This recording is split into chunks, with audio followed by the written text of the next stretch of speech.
Tammany Miller, and this is my video on projectiles. A projectile is an object thrown or launched under the influence of gravity. It's really quite simple. Anything that can be thrown or launched. A bullet, an arrow, let's say a ball, or a cricket jumping. All these things are under the influence of gravity. Therefore, they are a projectile. Let's say, for example, I'm shooting a bow and arrow at a target. Projectile motion has two components that work together, though independently, to push the projectile in the direction it needs it to go. So let's say I'm shooting an arrow.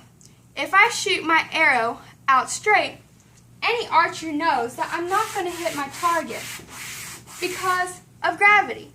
As soon as the arrow's released, gravity starts pulling it down. So that instead of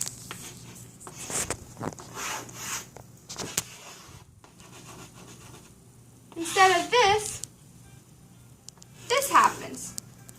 If I want my arrow to hit it at just the right position, I need to angle it up some, as such.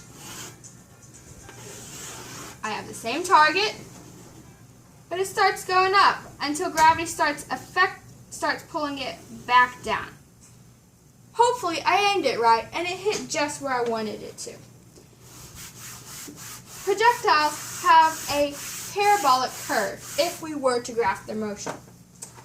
It would look something like this.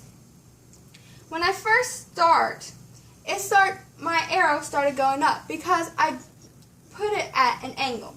This angle we call theta, which is a Greek letter. At first, my arrow starts to go up. However, gravity is pulling it down at a rate of negative 9.80 meters per second.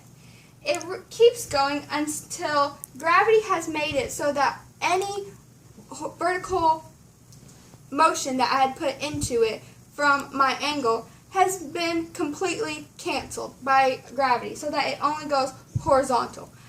This is the middle of our parabola. However, once it reaches this movement, or this place, it starts to go down again because gravity is still affecting it. And it will keep going down at an increasing rate of descent until it either strikes an object or hits the ground. For a fun example of this, let's consider an old fortress, maybe during medieval times. We have a fortress with our cannon on top because every fortress needs a cannon.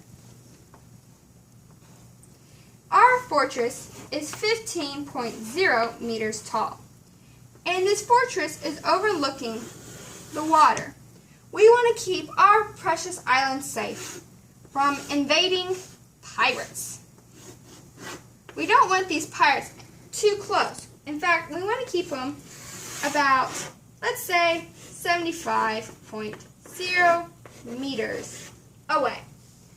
At what velocity must the cannon shoot the cannonball to keep the pirates away? Well, this is where some useful equations will come into play. These equations help us find our x and y position. X being where the projectile lands horizontally, and y, where it lands vertically. X is equal to VO, original velocity, times time. Y is a little more complicated. We have negative 1/2 gt squared. G is another way of describing gravity, which is negative 9.80. It is negative because it's going down. We're not being pushed up into space by gravity, we're being pulled down. This motion is described by the negative sign. So, to find t, we know that y is a negative 15. It's 15 feet below where we start, or 15.0 m. X is equal to 75.0 meters because we wanted to get 75 meters out. So, if we know that this is negative 15.0 is equal to 1/2 g, or 9.80, t squared, we can substitute g for our negative 9.80 and do our math. We find that t is equal to 1.75 seconds. This is an approximate. So, if t is equal to 1.75 seconds, what is our initial velocity? Well, this is actually really simple. 75.0 m. We still don't know VO, but we know that time is 1.75 seconds. Okay, so dividing both sides by 1.75 seconds, we have VO equals 42.9 meters per second. This is the velocity of the cannon. This is how fast the cannonball will be going at our pirates who are trying to destroy our precious island. So, let's think of something to kind of make it a little more interesting. Let's say our fortress has a tower that is 30 meters tall. Again, we have another cannon, but what must be the velocity of this cannon to reach the pirates? Put simply, we plug this in again to find that t is now equal to 2.47 seconds. You will notice that this is about 3/4 of a second longer than our first cannon.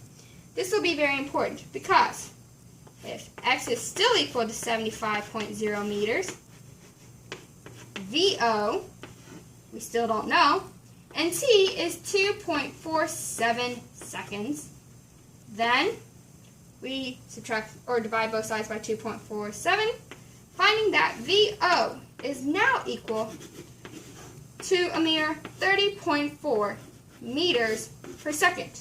Our velocity has decreased, or the velocity we need has decreased. Here's why. The higher up our tower or cannon is, the longer it will stay in the air. The longer it stays in the air, the farther it will go. So, we don't have to make the cannon shoot out the cannonball quite as fast to get the pirates. However, if you want that strong of a cannon, you can still have that strong of a cannon. This has another application. Did you know the moon is falling? Yes. At this very moment, the moon is crashing towards Earth. But don't be scared. When we think of the moon orbiting the Earth, we think of this. And although this is a fairly okay way of showing how the moon is coming or orbiting, let's look at it another way so I can show you what I mean. You see, as the moon is falling, it is falling at the same rate my Earth, which is rather flimsy, is curving, so that it will never ever actually hit the Earth. It's going at just the right velocity so that it will neither leave its Earth's gravitational pull nor come crashing into Earth, though it is actually leaving the Earth at a very, very, very small rate, but we won't go into that. So, needless to say, our moon will not be falling into us anytime soon because it's a projectile and it's going at just the right rate that it is moving with the curve of the Earth and will never actually fall towards us, even though it is falling towards us. Thank you. This is my video on projectiles. I hope you enjoyed.